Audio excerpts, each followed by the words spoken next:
आप सभी को डॉक्टर नरेश कुमारी का नमस्कार।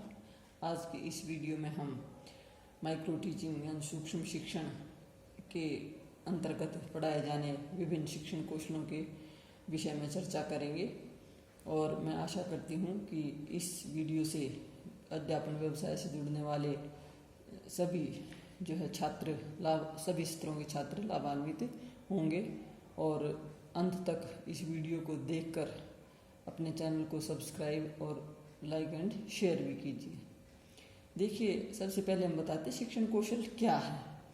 शिक्षण एक जटिल प्रक्रिया है और जिसमें भिन्न भिन्न शिक्षण कौशल विद्यमान होते हैं और सूक्ष्म शिक्षण के द्वारा कक्ष में होने वाली अध्यापन की जटिलताएं कम की जा सकती हैं और भिन्न भिन्न शिक्षण कौशलों की पहचान करते हुए उनमें निपुणता हासिल की जाती है।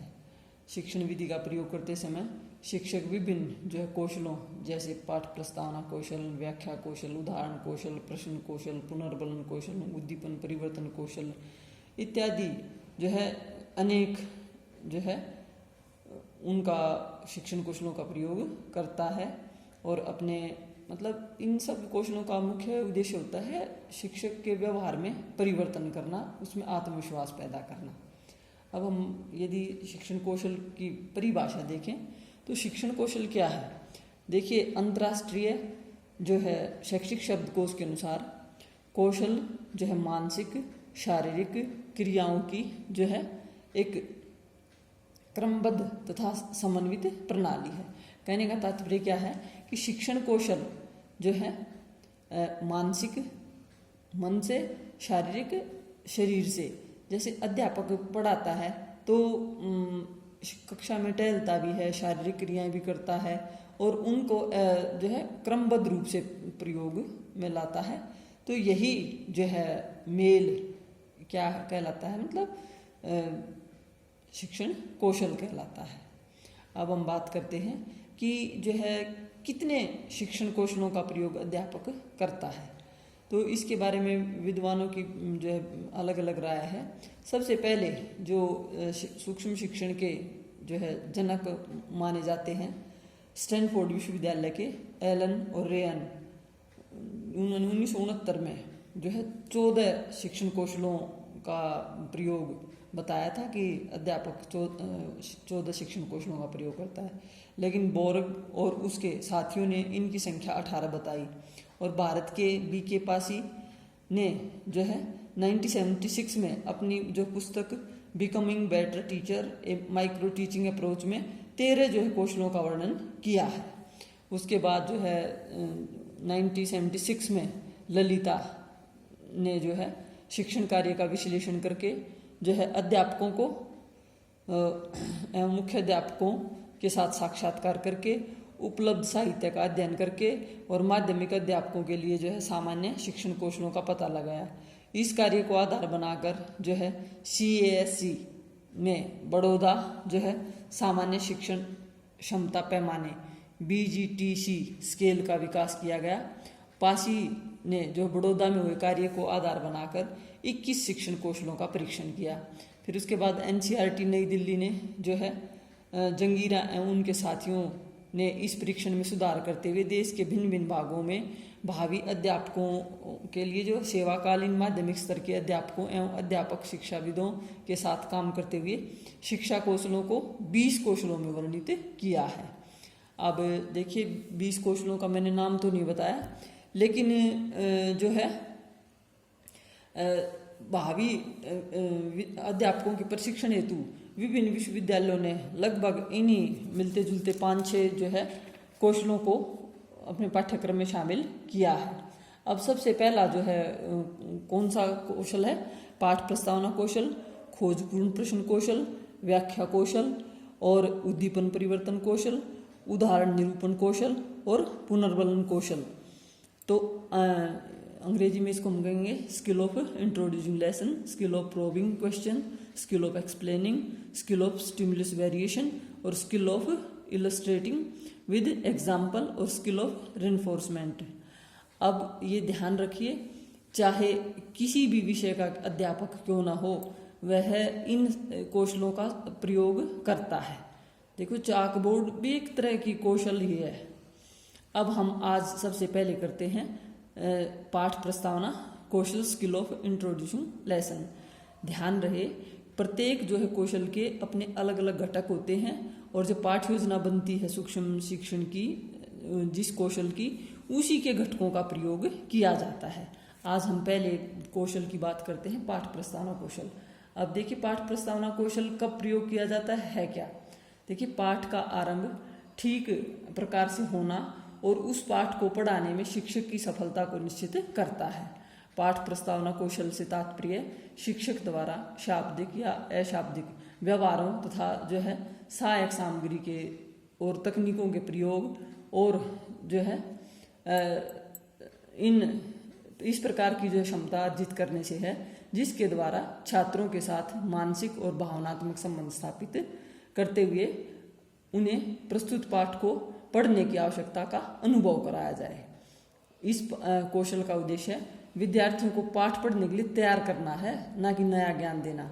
विद्यार्थियों के पूर्व ज्ञान की पहचान की जाती है जो कि नया ज्ञान अर्जित करने का आधार बनता है और पुराने ज्ञान को जो है नए ज्ञान से जोड़ा जाता है। तो इस कौशल के अंतर्गत जो है 5 स्टेप हैं, 5 जो व्यवहार घटक हैं। अब सबसे पहले क्या है, पूर्व अनुभवों का उपयोग, यूटिलाइजेशन ऑफ प्रीवियस एक्सपीरियंसेस। अब इसके तहत क्या करता है कि जो है नए पाठ को शुरू करने से पहले विद्यार्थियों को उससे संबंधित ज्ञान की जांच करना बहुत ही जरूरी है और भावी अध्यापक को इस कार्य में जो है निपुणता हासिल कर लेनी चाहिए। अब जैसे हम कहें कि विद्यार्थियों को हमने जो है त्रिभुज पढ़ानी है, तो त्रिभुज जो है पढ़ाने से पहले जो है विद्यार्थी को रेखा, कोण एवं त्रिभुज के विषय में ज्ञान रखते हैं। तो इस घटक के द्वारा विद्यार्थी नया पाठ पढ़ने के लिए प्रेरित होंगे। दूसरा है मतलब पहले हमने इस प्रकार से जांच कर लेनी चाहिए। दूसरा है उचित प्रविधियों एवं तकनीकों का उपयोग।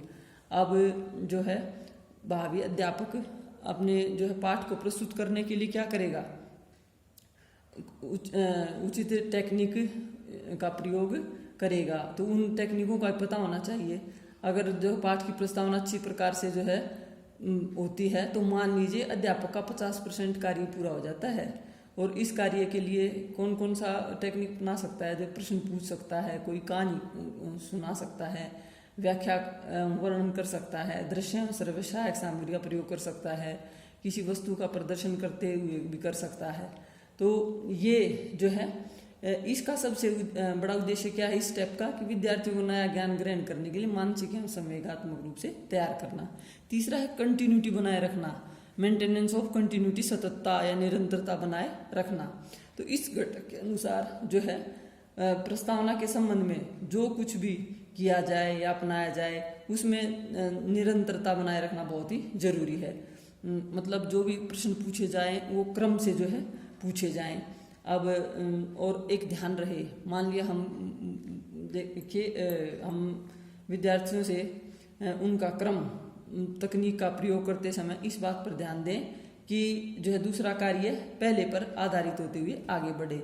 अब जैसे मैं कहूँ कि ए और ब को मिलाने वाली ये रेखा क्या कहलाती है, बच्चे उत्तर देंगे सरल रेखा। फिर उसके बाद मैं कहूँगी कि एक ए और ब है और एक ए और इधर से स बिंदु है, यदि ये बनते हैं तो ये बीच में क्या बनता है, तो बच्चे उत्तर देंगे कोण। फिर उसके बाद यदि मैं कहूँगी कि ये ए और ब और ये स तीनों अगर रेखाओं को मिला देती हूँ तो ये कैसी आकृति बनती है, तो ये त्रिभुज। तो इस तरह से मेरा कहने का तात्पर्य उस टॉपिक से संबंधित निरंतरता, क्रमबद्धता आगे जैसे इस तरह से बढ़े। तो अगला जो है पॉइंट है ड्यूरेशन।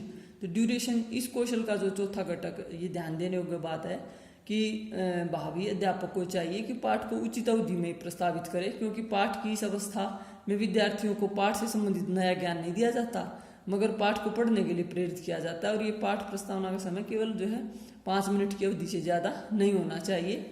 और जो बाकी बचता है मानिए 40 मिनट का जो पूरा वास्तविक शिक्षण में समय दिया जाता है, तो ये तो केवल 5 मिनट से पहले ही जो पूरा हो जाना चाहिए पाठ प्रस्तावना का।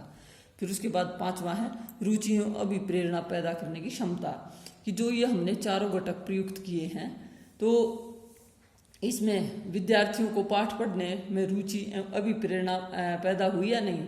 तो भावी अध्यापक उपरोक्त चारों घटकों का उपयोग इस प्रकार से करेगा कि विद्यार्थियों को मानसिक एवं संवेगात्मक तौर पर नए पाठ को सीखने के लिए तैयार करने में सफल हो सके, कि छात्र बिल्कुल पूर्ण रूप से तैयार हो जाएं कि हाँ आज हम इसके बारे में पढ़ेंगे। तो ये देखिए आज जो है कल मैं एक नई वीडियो में जो है पाठ प्रस्तावना कौशल का पाठ योजना बनाकर बताऊंगी, और मैं आशा करती हूँ कि आप इस पूरी जो है पाठ प्रस्तावना कौशल के घटकों को समझ गए होंगे। तो आज के लिए इतना ही काफ़ी है, और चैनल को सब्सक्राइब करें, वीडियो को ज़्यादा से ज़्यादा लाइक एंड शेयर करें। नमस्ते, धन्यवाद।